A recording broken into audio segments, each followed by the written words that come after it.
Donc, Yorana tout le monde, bienvenue sur cet Inside Doc de la 19e édition du FIFO qui aura lieu en cette année 2022. Et donc, j'ai le plaisir d'accueillir avec moi Tosca Lobby. Yorana, Tosca, how are you? Thank you, I'm very well. Today I can interview you and talk about your movie. So, where the idea of making this documentary came from? So, for a long time, I had been working with an editor, Rachel Grierson-Johns, and we had been talking about doing a film that tracked what happened to Australia's first female Prime Minister. And we thought that we'd have to wait a really long time because we were working on other projects. And then the first lockdown happened in Australia, and suddenly doing an archive film seemed like a great idea because it was the perfect project for isolation. And we started looking at the Australian archives from the Australian Parliament through to newspaper and radio and television. And we found so much material that we convinced SBS, which is one of Australia's public broadcasters, to do a very fast track on it. And suddenly we were locked down, but we had this fantastic project that we were doing. And we started pulling hundreds and hundreds of hours of archive to build this film. And we had a strong suspicion that there would be a lot of material because Australia's first female Prime Minister was treated very badly. What we actually found was a lot more material than we had imagined. Yeah, we've seen that in the movie. There are so many media relating this mandate. But actually, was it difficult to have those archives of the parliament, I mean? Actually, so parliamentary archives are in theory free and open to everybody. What's difficult is finding things in them. So there's only a certain amount of tracking that you can do in terms of what happened in Parliament on that day.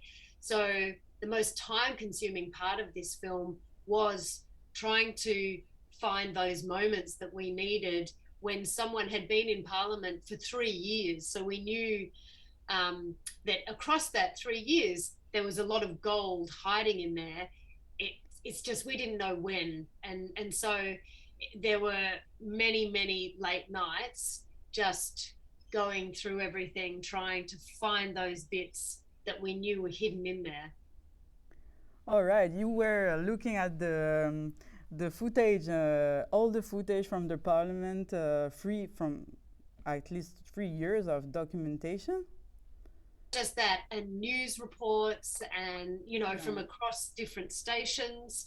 We were comparing how people from, say, commercial media reported on things versus the public broadcasters. There was often really interesting comparisons there, and then what radio reports were happening as well. So for anyone who hasn't ever made an archive film, it's the opposite to what you usually do. Usually we say, okay, this is my story. This is what I need to go out and film. These are the parts of the story that I need to visually collect. With an archive film, you're starting with a kind of vast resource. I mean, maybe compare it to a puzzle, all these puzzle pieces, but you don't know where they are or how they might fit together. So the archive film, instead of building on your footage, you're doing the opposite. You're taking it down and down and down until you've got all the nuggets that you need, and you can start building the story from that. But for this one, we didn't have a narrator. We didn't do any interviews. Nothing was filmed as a contemporary document, and that was very deliberate because we thought we want this film not to benefit from hindsight in any way. What we're saying is this is what happened at the time. It's not people talking about their impression of what happened at the time. It is what happened at the time. So you've been gathering all this information from the media, And so you started constricting the narration with that.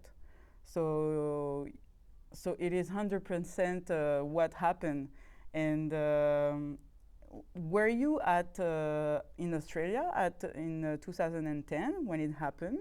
Yeah, I was actually. And it was interesting because I, like so many people here, I was skewed by the media representations of the Prime Minister Julia Gillard. I thought it's a pity that she's not a better speaker, that she can't seem to pull herself out of this representation, of this woman who really was under the thumb of other people within her party, that couldn't ever seem to get anything right. And so even though I would say that I would be alert to those things, living through it, you just couldn't take all the noise away. You couldn't see it for what it was, which I guess is always the problem of, contemporary politics, and maybe politics well beyond the contemporary, that there's so much noise around why politicians are making certain decisions and impressions of that personality, that it's very hard to just look at the policy and look at what they're doing and whether what they're doing is the right thing for the community, the right thing for the population, the right thing for the country. And I think that was so true of Julia Gillard, that only retrospectively have Australians said, actually, she was a very efficient Prime Minister. So she worked with a minority government, but she got more legislation through than any politician before or after her. So, yeah, it's such a pity that she wasn't just allowed to lead. Wasn't it illegal to say so much sexist things to a person? I mean, first to a person, but second to a prime minister. How isn't that illegal in Australia? No, I mean, actually, you can pretty much get away with saying anything in Parliament because there's parliamentary privilege, in the way that they speak. But he was pretty. It's interesting. Tony Abbott was certainly not alone in saying any of the things that he said. And Julia Gillard would say herself that Parliament is a tough place. You've got to be a tough player to be in there. But that doesn't mean you should be treated differently because you're a woman. And that's exactly what happened to her. And it still happens. The culture of Australia's Parliament hasn't improved, I don't believe. I mean, terrible things are still happening to women in Australia's Parliament. It's still very much dominated by men. And a lot of the people who were in that documentary are still in power and holding power. And so the culture hasn't changed. Tony Abbott may not be in there, although he still goes on. He's got a great job now in the UK, so people don't mind that he says the things he says. We don't seem to. Not only is it not illegal, we don't punish people in terms of their employment for behaving like that. They go on to bigger and better jobs. For me, it was hard to see all those cartoons and how the people were talking about her. Is the Australian people, because you ask it in the documentary, but is Australian people now can be ready to have another first prime minister, or you say that it didn't change, but it's so terrible to imagine that Australians don't have the maturity to have a female prime minister now. I think only when Australia's parliament is at least 50% women will it be a fair place for women in there. So if parliament is setting the culture of the electorate, then no, Australia's not ready for another female prime minister. And I think that is what happens. You see so much bad behaviour coming out of Parliament that it sets a standard for the population. And I would say that if another woman became Prime Minister right now, she wouldn't necessarily be treated a whole lot better than Julia Gillard was. I think there's more women now in Parliament than there was then, and that is always going to help. The Parliament needs to reflect the population, and at the moment in our Parliament, it's dominated by middle-aged white men. So that is not reflective, you know, per capita of our population. Weirdly, actually, there's more Johns in the Parliament, I think, than there are women. So this is, you know, there's still so much to be, maybe it's Andrew, I can't remember. Anyway, there's so much that still needs to change in our Parliament in order for it to reflect the Australian population. And until that's true, I don't think women are going to get fair representation in there, just as other what are actually minority groups, which is obviously not women, are going to not get fair treatment via our Parliament, and therefore decision making and policy making. You know, it's about democracy. Yeah, definitely.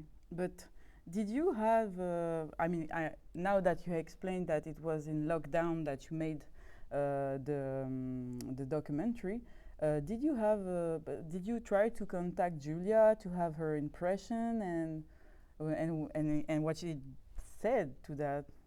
Yeah, I contacted her from the very beginning, and she knew that we were making the film, and she has a weird relationship with it because she's never wanted to see herself as a victim of any kind. And obviously she became famous the world over for her misogyny speech, but she, for a long time, felt that that's not what she wanted to be known for. I mean, it should have been one of the things, but not the only thing. So there were issues she had with this film being made in terms of it concentrating on how she was treated. And her worry was that that would mean that other women, especially young women, would feel there was a disincentive to go into Parliament if that's how they were to be treated. So she was keen for us to make a film that said, don't let this put you off. This is why more women need to go into Parliament. And other women will be watching your back when you do. And you know, I like to think that is what we did, that the ending does, it celebrates women in politics around the world and celebrates Australian women going into Parliament and being very vocal about the culture of their Parliament. So Julia Gillard she let me speak to anybody, and I did, even though no one's interviewed for the film, I spoke to a lot of people about what they had seen, her colleagues when they were in Parliament, the kind of moments that they thought maybe we should be looking at for the film. So she was very, very cooperative in that sense, but ultimately for her, I think this is a very difficult document, and a lot of people who worked with her have found it very traumatic to watch it because it's reminded them of how bad it could get. Oh, okay. So you had some exchange with the surroundings of Julia, and did they feel it like it was happening like that every day, like that in the Parliament or in her personal life? Look, I don't think it was. I think the fact that we've distilled all that into 75 minutes of horror, really, you know, in terms of what happened to her, it's quite different to what happened at the time. A lot of female journalists have talked to me and even kind of apologized and said, I'm really sorry that I couldn't see it at the time, that I didn't report on it in the way that I should have because I was caught up in why she did the misogyny speech. What kind of political capital was that? They were always reporting on it as political reporters, saying, okay, she's talking about misogyny, but the reason she's doing it is a political one. And a lot of female journalists have said to me since, I now in retrospect look at that and say, I should have just been saying, she talked about misogyny because the misogyny is so bad. The fact that it had political capital in it that's another story. But there's two stories here. And the misogyny story was one that they often felt they couldn't report on, and often also because Julia Gillard herself would say, I don't want to be treated any differently because I'm a woman. But unfortunately, she didn't have control over that. So if journalists are going to say, we're not going to treat you any differently because you're a woman, they also then have to acknowledge that, well, where does that begin and end? She is being treated differently because she's a woman. That was kind of obvious every day in what was coming at her. So, I think it's still something that Australia's media need to deal with as well. And it's not helped by the fact that Australia has a very narrow media. So the Murdoch family runs so much of Australia's media, and a lot of the really bad stuff was being reported through the Murdoch media, and that was a very loud voice. So it's hard to cut through, and it still is. I was questioning about, is there a feminist movement in Australia that? Yeah, look, there's a great feminist movement in Australia, and there's sorry, dog. Sorry, I'll just let the dog. Yeah, don't worry. I'm just doing his Zoom call. This is what happens when you work from home. There's a really strong feminist movement in Australia. There has been for a very long time, and some of Australia's feminists are the most well-known of the world's feminists, and one of them is Germaine Greer, who appears in the film, but not in a good way. So, it's nuanced. Yeah. And I wouldn't, I would hate for people to come away and say, therefore, Germaine Greer wasn't a great feminist. She is a great feminist. She's done amazing things. But definitely. Yeah, I thought that was a really unfortunate thing that she did. We all make mistakes, so I mean, we're not gonna blame her just for that one, but I can understand the Twitter text. So, but actually, do you think? I mean, in 2022 now, there will be elections, right, of the new prime minister this year. Do you think your movie, your documentary is gonna maybe help open minds of not remember them what happened in 2010, but just to make them be more conscious about what not to do? I certainly hope so. I mean, that's, partly why we made this film, to say, this is your parliament, Australia, and are you happy with it? Is it looking good, do you think? I think what's been really interesting is a lot of female independents have really responded to this film. And for me, and I haven't been actively involved in politics at all. I have come to this film without a particularly deep understanding of Australian politics, but it's certainly expanded through the making of this film. But what I have discovered is the importance of independence, and a lot of female independents are now running in this coming election, which will probably happen here in May. And I think that's a really interesting movement. And as a crossbench in the parliament, they do a lot of work to kind of keep the two major parties honest.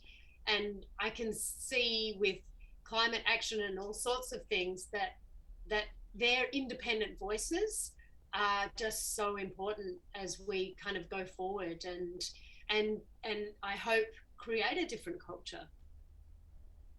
I have another question, and it's more about how you make the movie. And we've been hearing many soundtrack, many original sound, I guess. It gives like a comedy look. So why did you make those kind of songs? Well, I mean, we did want to kind of ease the audience, the intensity of it for the audience a bit, and we did think it was important that that you're able to kind of not have a laugh but feel a bit of comedy in this. It was kind of the theatre of politics, you know, which certainly has a lot of comedy in it, even if it's black comedy. And so the Australian voices who did the soundtrack, who did all that music for us, were just so fantastic. It was so much fun to work with them because we did these recordings where they're just doing these ridiculous lines like backstabbing bitch. And we just felt it gave it that kind of weird sense of performance. And also that these words, when we went looking through the archives, these words just kept coming back, and that kind of was the power of the machine working against her. And so someone would make a statement, for example, about her father, and he died of shame, and the word shame would just keep coming back. And so we wanted to somehow reflect that, and we did that through the choir, that, you know, here come these words that just roll around, and other people pick them up and use them and throw them, and they're weapons, you know, and it's the power of those words. No, yeah, you did choose very powerful songs, and I mean lyrics. It was like you cannot escape the meaning of what was happening in the documentary, and I think it was really interesting. So okay, so are you?